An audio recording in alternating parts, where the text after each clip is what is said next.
Welcome to Linda's Creative Coiling. Today I'm going to share with you some of the tools that I use when I'm making my baskets.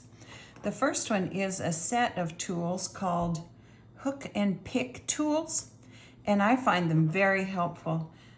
Two of them I don't really use much, so I'll move those over to the side. The two that I really use are this right angle tool and the pick tool.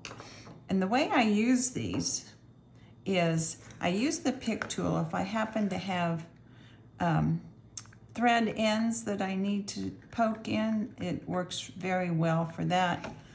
My favorite one is this right angle tool. Sometimes when you're stitching along, you'll get your stitches not pulled quite as tight as you would like them, and your basket starts getting loose.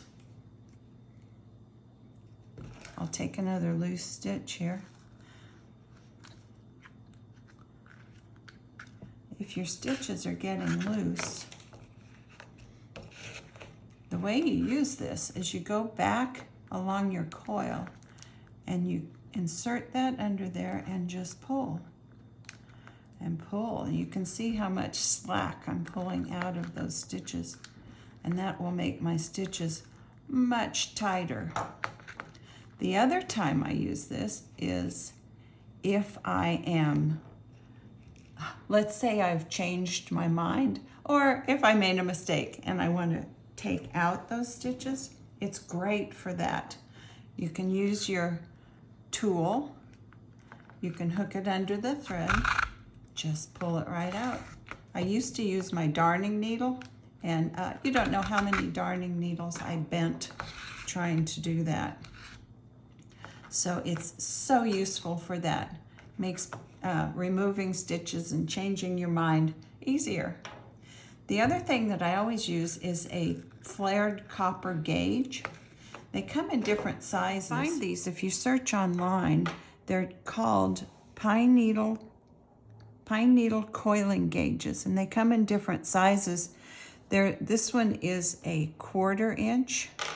This is a 3/16 inch. And the one that I use most often is the 3/8 inch gauge. The way I use these is a couple things. Number one, I can smooth my coil. Your pine needles are triangular in shape. If I can, here, I'll show you. The way they grow is each leaf is a triangle. And if you roll it together, you roll it into a ball, it makes a much smoother coil.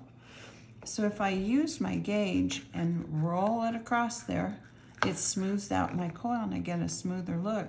Another way I use it is, of course, to keep my gauge a constant diameter. But if I'm wrapping,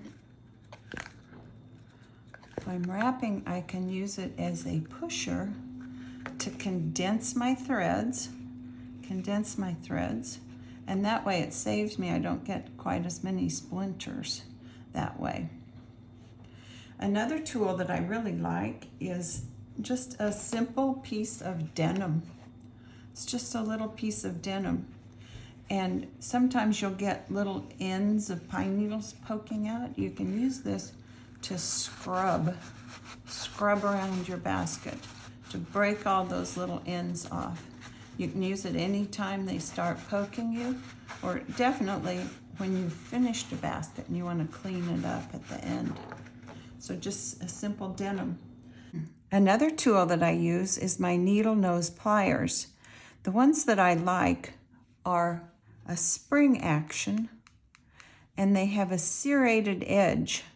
They really grab the needle when I have to pull my darning needle through, and they're very useful and save my hands.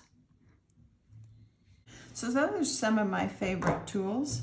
I hope that this little video will help you and you'll be able to find some of these tools and start using them in your coiling. Hope to see you again soon. Thanks. Hi, I'm Linda. Thanks for watching my video. I hope you liked it. If you would like to subscribe to my channel, you can click the subscribe button and ring the bell, and that way you'll be notified next time I post a new video. Hope to see you soon. Thanks a lot.